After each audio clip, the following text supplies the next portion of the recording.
Him is the story of an up and coming quarterback who is expected to have a fabulous career while going through the draft process. While our main character suddenly gets assaulted, he is advised by doctors to retire from football. Cameron Cade then gets invited to participate in a workout camp hosted by Isaiah White. Our character, played by Marlon Wayans, serves as GOAT of the sport, basically the Tom Brady, LeBron James-esque character who's been dominant for so long and still performs at a very high level despite, how high he might be up there in age.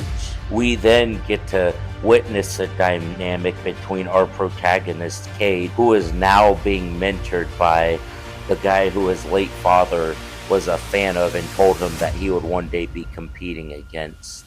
Jordan Peele is all over the marketing. We've seen similar instances before, as I feel like it is noticeable to see what Jordan Peele did to contribute to this movie, along with his idea pitches, which were definitely noticeable. First things first, if I were to grade this movie on just the cinematography alone, it would be an A+. Him is most definitely one of the most well shot, possibly the best cinematography of any movie that has come out so far in 2025. The way our camera angles are set up, along with the way many of our shots are, most particularly one with Cade in an ice bath, makes this movie so beautiful to look at despite the holes in its storytelling.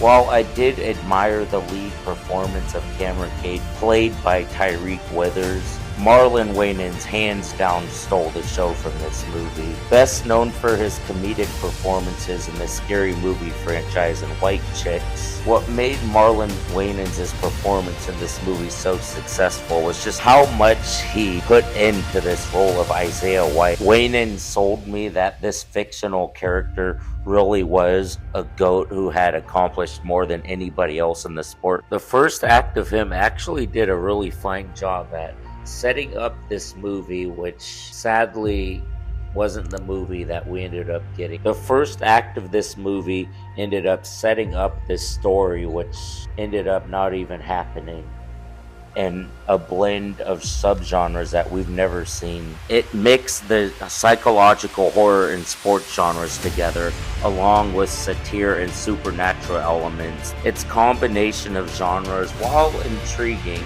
played off as very unevenly balanced, which in the end just didn't blend very well. While this movie is in fact about football, we don't ever see either of our two lead characters compete in an actual game. Does that mean your so-called sports movie can't work? No. The 1998 movie He Got Game, which is my personal favorite basketball movie, like the movie Him, had a plot that was built so much around the sport of basketball, but at the same time there also wasn't one game played throughout the movie.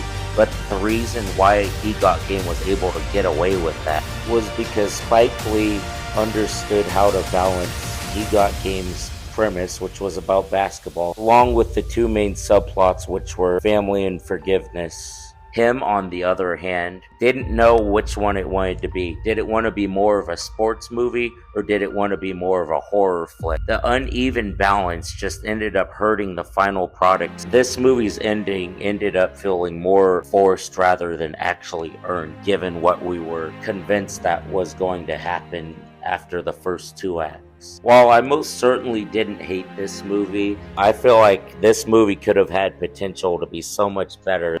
Overall, I am going to give the movie Him a C-. Cheers for watching. If you enjoyed this, you can hit subscribe and join the review crew.